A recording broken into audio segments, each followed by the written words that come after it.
Welcome to Putting Together, the podcast that goes through the entire body of work of Stephen Sondheim, show by show and song by song. My name is Kyle Marshall, your self-described Sondheim expert. If you listened to the intro last week, you'll know that we are embarking on an intermission over the next 3 weeks. We do this every season, kind of split the season into two halves. And this season, I have the immense pleasure of being able to talk to a bunch of actors from the original Broadway cast of Merrily We Roll Along. And this week, we're starting off with Terry Finn. She played the original Gussie, and she goes into a little bit more detail about how she got to New York in the first place, the process of getting Merrily We Roll Along, and then what she's been up to since then. So there's really no reason to beat around the bush. Let's just jump into my conversation with Terry Finn. Darling, deliver me, darling. If I could just park here a second, you can have my coat. It's so dark here to check for my nephew's book. George, don't move. Oh, good, you didn't come in. The truth about places where everyone goes. Terry Finn, thank you so much for joining me here today. You're very welcome. I'm very happy to be here. I'm interested in a whole lot of things. Obviously, we're going to be talking about Merrily We Roll Along here, but I'm also equally as interested in hearing about people's journey into the theater world. I wanted to start almost way back, and I wanted to know what it was like growing up on Long Island. Growing up on Long Island, it was fine. You know, I didn't appreciate Long Island when I was a kid, of course, because you're a kid and you don't know that you live on this fabulous island that's surrounded by water, and you don't get that North Shore and the South Shore and Jones Beach and Oyster Bay. I mean, you know, it was a great place to grow up, and it was mostly farmland back in the 50s and 60s, so you could ride your bike forever. It was a great place. Of course, I would never go back. It was terrific in the 60s. Yeah, it's great honestly, it feels like I grew up in a very small town in the province that I live in, and I always say the same thing. It's I love going to visit. I would never want to live there. Yeah. But it's nice to go and visit. Actually, I don't even know anybody on Long Island anymore. I mean, maybe a few people I went to high school with, but in terms of people that I talk to on a daily basis, no, everybody just took off. Was there a moment where you actually fell in love with theater, like a specific moment, or was it kind of a gradual thing? Well, falling in love with theater, you know, I wasn't terribly aware of theater when I was a kid. I mean, we had the scores to Like Our Lady, Sound of Music, Fiddler on the Roof, and West Side Story, of course. And so, you know, these things I would just play incessantly and sing along with them and what have you. Even though I was from New York, I just wasn't aware that people went to the theater. It wasn't something that my parents did. I was going to say, Broadway was not like an appointment viewing or anything for you. No, I never went to see a show until I was in college, until I was already a theater major. And so I saw the, what was that show with Joel Grey? Good Time Charlie, I think. That was my first Broadway show. Yeah. But in terms of me, my place in it, I always just had a knack for it, you know, even as a child. You know, I did shows with the parish. What were those shows? Did a show called The Innocents. It was the first time I got my picture in the paper. So I played a child in The Innocents. So that was kind of a big deal. And then when I just did the little things here and there, it was just always fun to be in plays. And then I didn't really start taking it seriously until college. And, you know, it was, I went from being a psych major to a theater major. And, you know, I went from being a C student to an A student. You know how that worked. Because I had read about that, about how you definitely were going in a very different career path and then were suckered in to go a different route. So I want to know. I was really suckered in. Yeah, the head of the theater department said, you know, he just kept encouraging me. And then I was finally, I thought, okay, well, I guess people do this. It just never seemed like something real to me. Even as a child, I would watch TV. I loved TV. I still love TV. But I loved television as a child, and I would fantasize about being on it, but I didn't know that it was a thing that a person could actually do.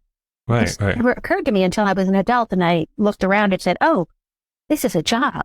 Okay. How did he even know to encourage you to go that route? Were you still performing even as a psych major?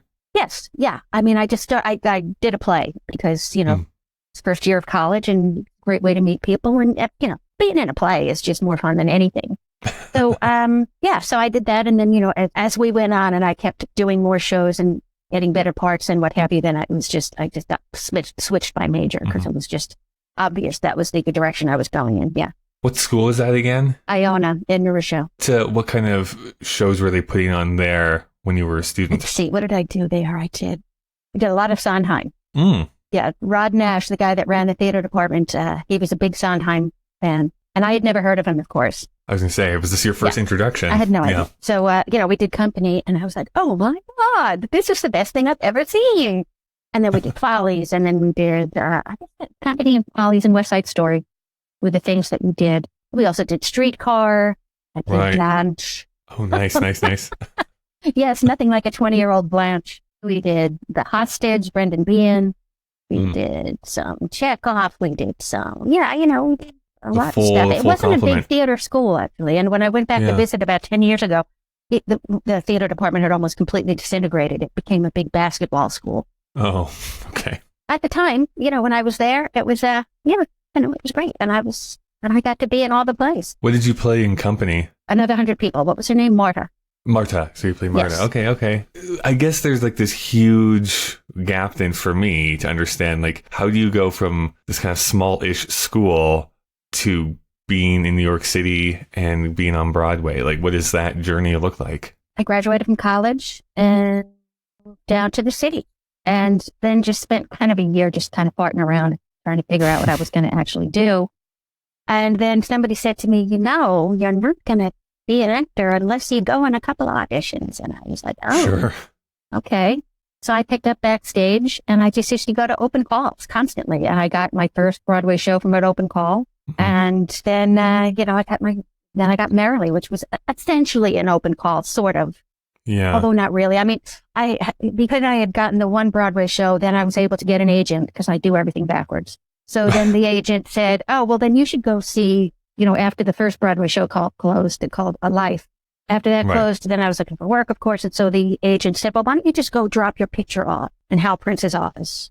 Just drop your picture off. Right. Okay. So I dropped my picture off. And then, of course, they called me in because they called everybody. And this was much later on in the casting process. I think me and Annie were the only people that hadn't been cast yet. And possibly Sally, but I'm not sure. But anyway, so they called me in. And, it was just something I was born to do. I was just, Gussie, I just knew exactly who she was. It was just, a serendipitous kind of wonderful thing that happened.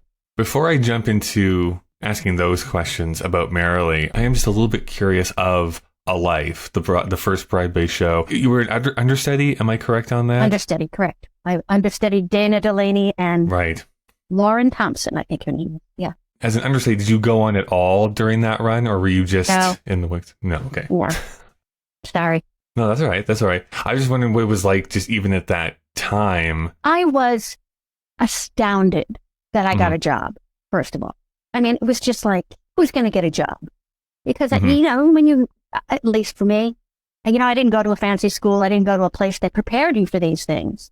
Yeah. So I was just like, job, but I would just go to these auditions and do what I was doing because I kept saying I was an actor. So I figured I'd act like one. And so then I got the gig on A Life, and it was an understudy gig. And I was just, as I said, I was just astounded. It was his, I couldn't believe it happened to me. Yeah. So that happened. So that was just amazing. And then that was followed by being cast in Merrily, which was just mind blowing because it was Hal, and it was Steve, and it was George, and it was Company, and it was my first favorite musical. It was just really an astonishing thing.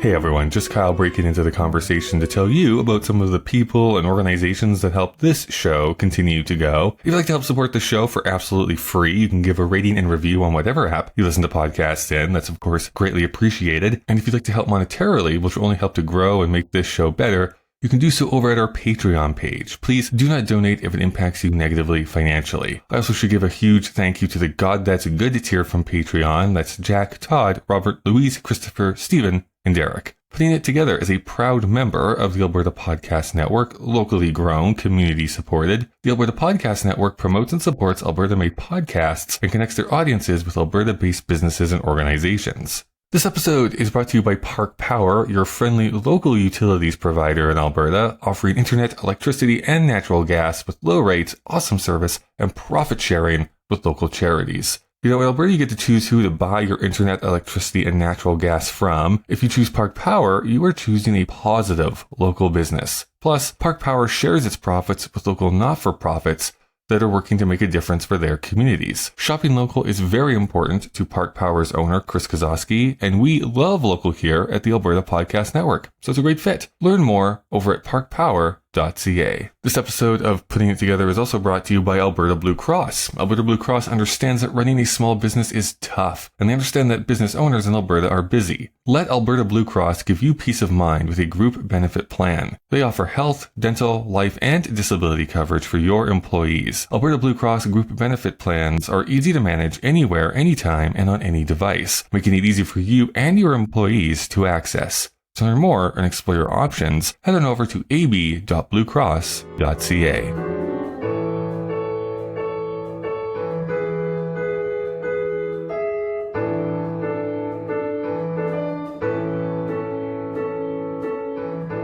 I know everyone is going to have, their own experiences, their own, relationships with all of those creators. But having, learned who Stephen Sondheim was, being such a fan of companies, you probably knew who Hal Prince was and who George Firth was, at least by name. Like, was that at all intimidating going into that room, or were you kind of over that at that time? Oh, I never got over it. No, of course not. But they were suddenly these human beings. So, and I'm not going to pretend that I was able to just run up and chat. I mean, as a matter of fact, when I hear, for instance, Jason talk about the conversations he had with Steve, or other people talking about the conversations they had with Steve and Hal, I'm kind of jealous, because I never really, I was afraid, first of all, to have any questions. I would just kind of go in and say, okay, this is what I'm doing, and I'm prepared, and I'm ready. And everybody was always like, oh, that's great. Go ahead. And so I never really had an opportunity to have big conversations. But the big one was what I talked about, I think, when we did the documentary. The closest work I did with anyone was with Steve when we were going through Darling, which subsequently ended up getting cut. Yeah.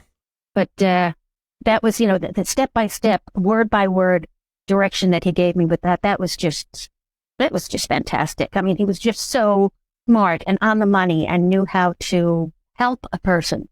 He knew how to draw something out of a person. So yeah, he was amazing. And Hal was, of course, great. But he was very agreeable, because he loved what I was doing. So he was just like, oh. Okay, go ahead. Keep doing that. Exactly. Keep doing that. I don't know if you're familiar with them. I came across them on YouTube many years ago. I don't know if it was for PBS or what it was actually for, but there's these video recordings of Stephen Sondheim, like, guiding students singing his songs. I actually watched a couple of them once. Yes. Yeah. And I just love those because of the way he's able to bring that out. It's like, okay, you did this, which is great. Keep doing that, but don't do this. Do it this way and try it this way. Yeah. Just so honest and wise. Really an amazing teacher. Yeah. And as we know, because we know about him, he always thought that teaching was a calling of his. So, that's right. Yeah. I mean, you mentioned a documentary here already. Best worst thing that ever could have happened. Best worst thing that ever happened. I always forget how many words it's in the title. But so I've watched that actually a couple times here in my life, because you were obviously so in it at the time. Did you ever have an opportunity just to sit back and be like, oh my gosh, like, this is actually? Yeah, of course. You would do that every day. But then, of course, you can't live every day astounded. Well, maybe you should live every day astounded, but I chose not to back in 1981. And I was just, I was very cool about it, I guess. And it was, it was funny. It was not a thing that I talked about a lot, because it made me self-conscious. I would just feel bad for the people that were listening to. Because I knew, I definitely remember once telling one of my friends, and she was with a group of people, and I was like, oh, you know what happened? I got cast in this thing. And everybody was like, holy shit. And I almost felt guilty, because when I saw them walk away, they were just, probably cheap. So I don't I didn't want to brag. I guess that's what I mean. I didn't want to keep telling everybody this fabulous thing happened to me. So it would just be like something that came up casually, or they would hear about it and then call me and say, holy shit, so.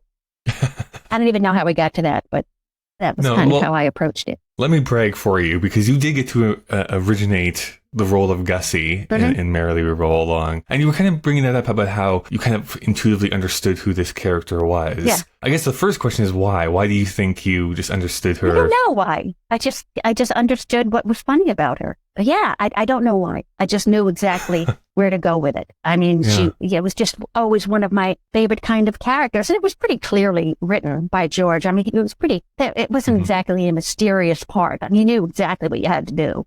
and you knew where all the laughs landed and all that stuff. It was, it was pretty much right there. Was there anything that you, I don't know how else to ask this, but like that you actually decided for the role, like brought into the role? I'm like, maybe we should do it this way, or maybe we should do it that way. Yeah, that's an interesting question. I don't know. I think I just kind of brought in what I brought in, and everybody said, great, keep doing that. Just like we said before. It was really just to keep doing that. And then, of course, I'd have this moments of crisis where I would feel like, well, it's too easy. It's supposed to be harder than this. I must be missing something. And so I would go back and I would do a little bit of work. And then when I would start to really work at it, then I would get a note of, oh, don't do that.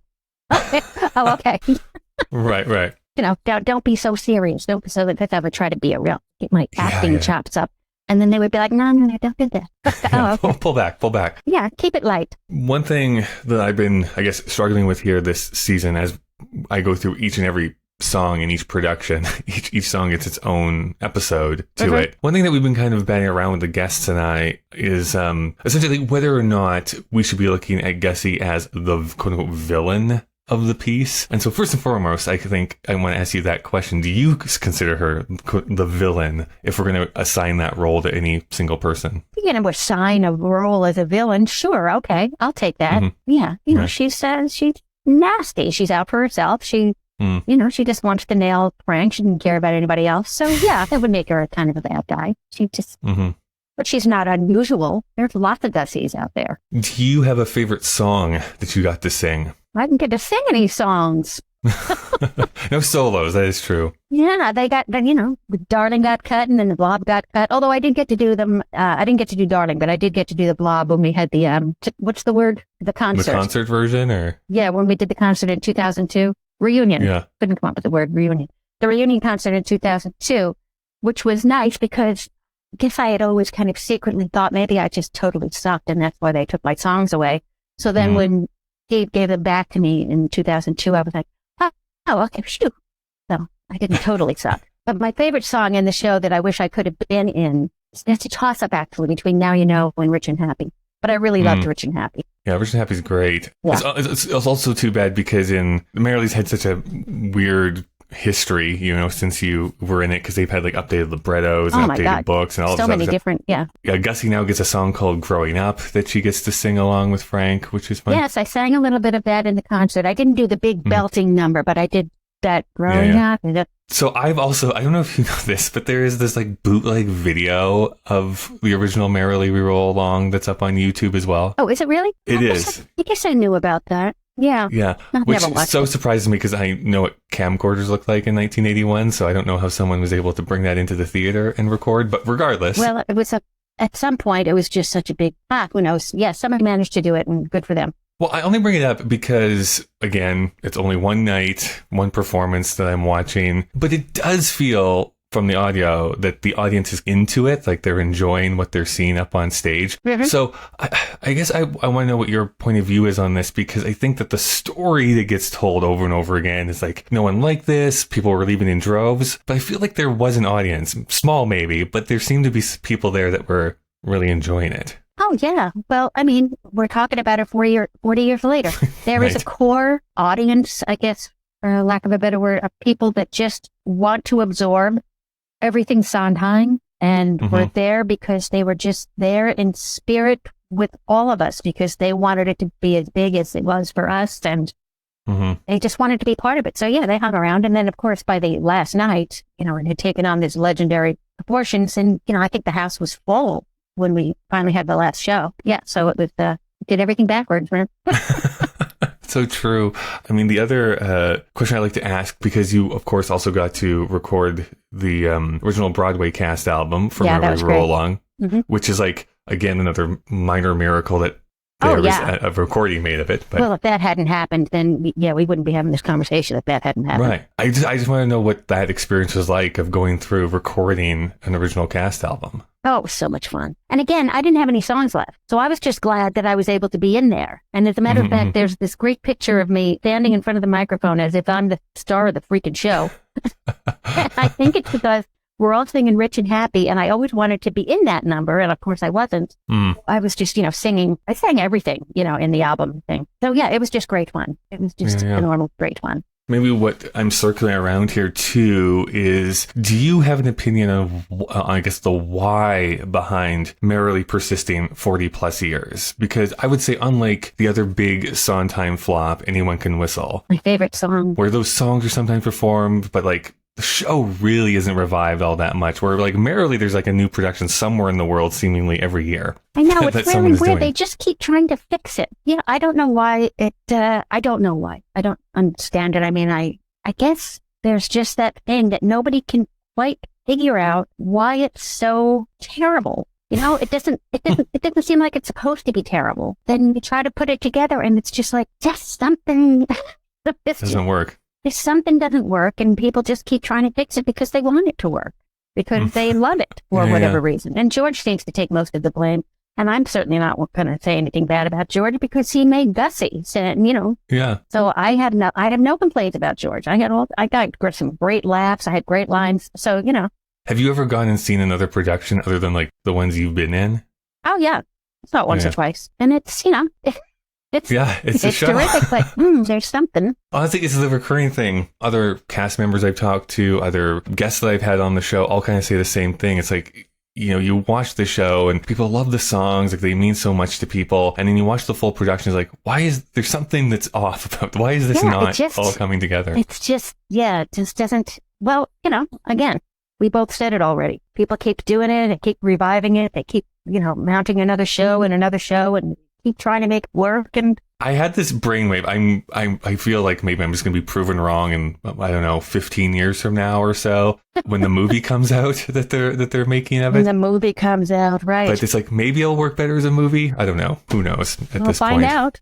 Yeah. And I'm sure it'll be a completely different animal. Oh, sure. Yeah. Yes. Now, of course, you know, Merrily comes to an end. Did you just kind of pick up your bags and keep on moving, or did you stay devastated for a while? You know, it's funny. In retrospect, because we've had all of this, had so many reasons to kind of go over it again, I realize in retrospect, at the time, I thought that I was doing the right thing. Mm-hmm. I just kind of felt like, okay, musicals probably are not for me. Mm.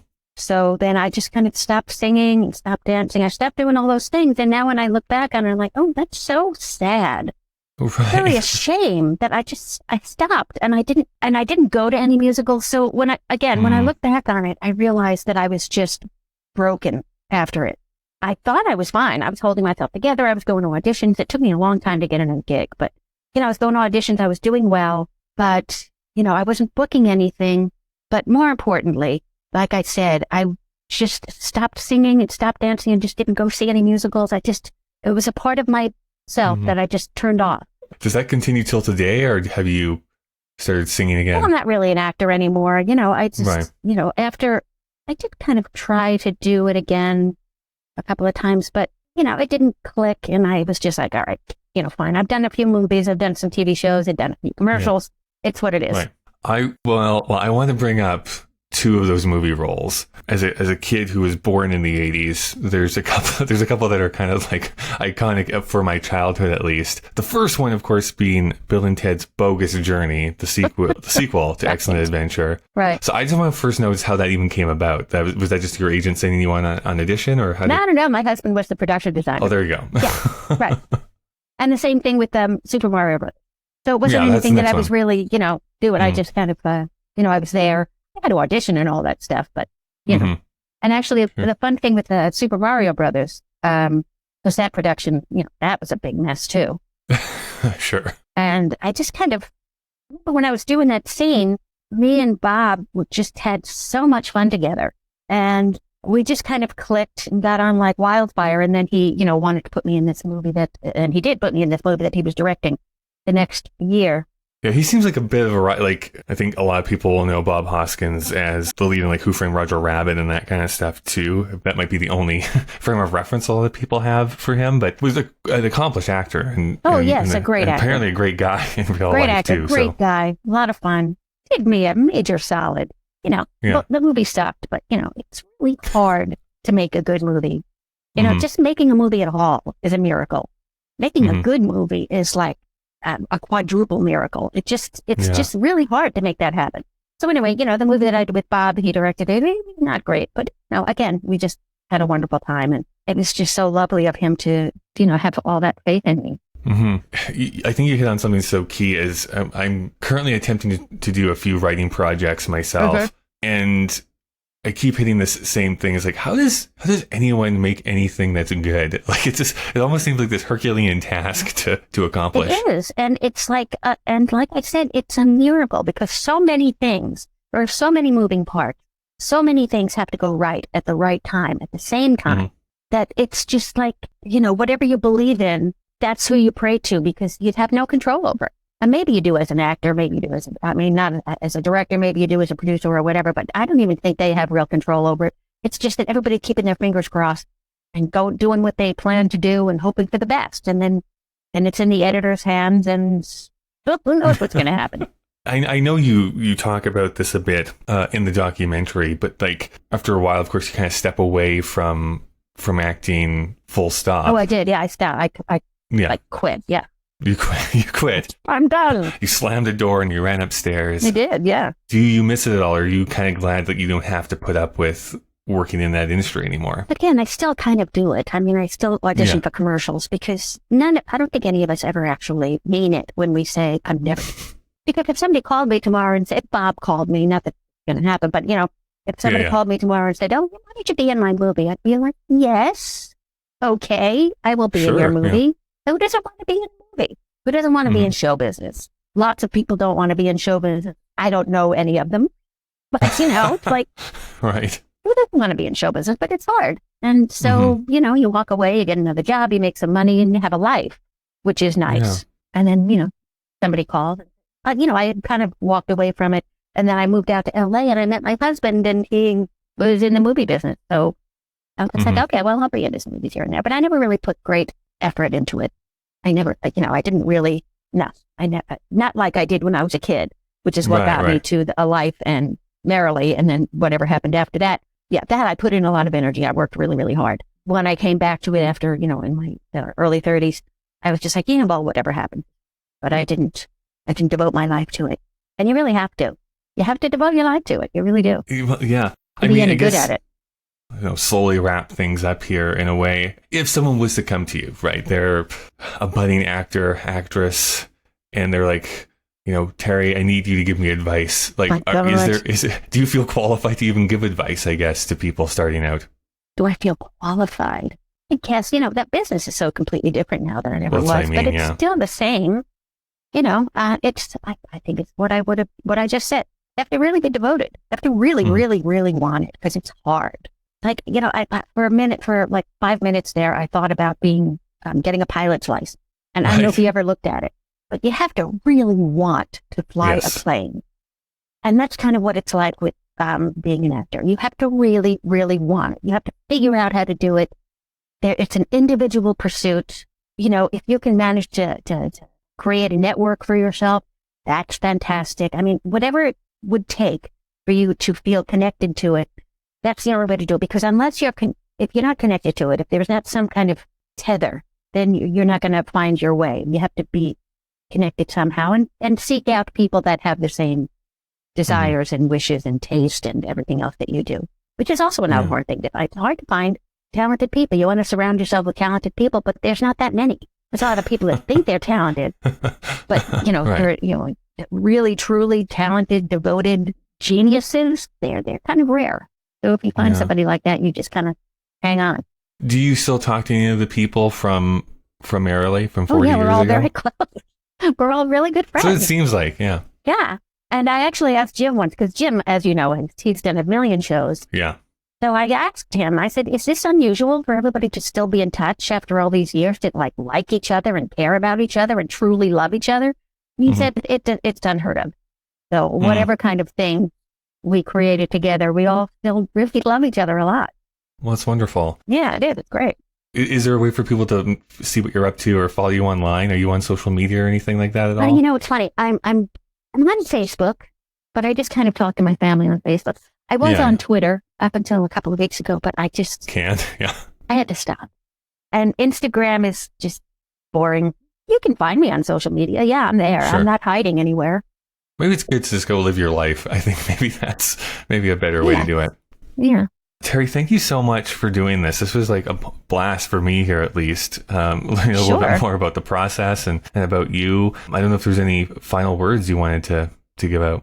It's just such an amazing thing to get cast in it in the first place, and then to have it just have this long life and all of these just beautiful, marvelous people that I know because of it. It's just been a tremendous gift. It's kind of like the opposite of, I'm trying to think of even a good example of like, there's things that feel like it's like this impact that has like these negative ripples throughout the years. And Merrily's like the exact opposite of that. It's like this thing happened. It felt awful at the time, but it's all these positive ripples that have happened. Yeah, it always brings positivity whenever you bring it up or talk about it. And somebody's like, "You were there?" Yeah, and everybody's just really excited about it. Even if they saw a bad one. They saw a really shitty Merrily. A really shitty Merrily last week, but boy, what a great show. It's just one of those crazy things. Get that on a t-shirt, yeah. All right, perfect. Thanks, Terry. Thank you. Check? What check? Oh, that party in York when I had my purse stolen? Fine. There's my money back. Thank you so much for listening. You can send emails to puttingittogetherpodcast@gmail.com. You can also follow Sondheim Podcast on Twitter and Instagram. And you can support the show on Patreon by going to patreon.com/puttingittogetherpodcast. Thank you to the Alberta Podcast Network, to Park Power, and to Alberta Blue Cross this week. Putting It Together is available on Apple Podcasts, Google Podcasts, Spotify, and pretty much anywhere you can get podcasts from. Consider subscribing so that you never miss an episode. Next week, we'll continue talking to the original Merrily We Roll Along cast. I get to speak with Ann Morrison, so, now you know. As always, a big thanks to the great Chris Taniguchi, who designed the podcast artwork, and to Nick Driscoll for composing our theme music. Well, we've reached the end of our episode. Yes, I know. Goodbye for now. Darling, but then you don't know who I had lurking right outside, looking so sympathetic I had to hide. What? You too?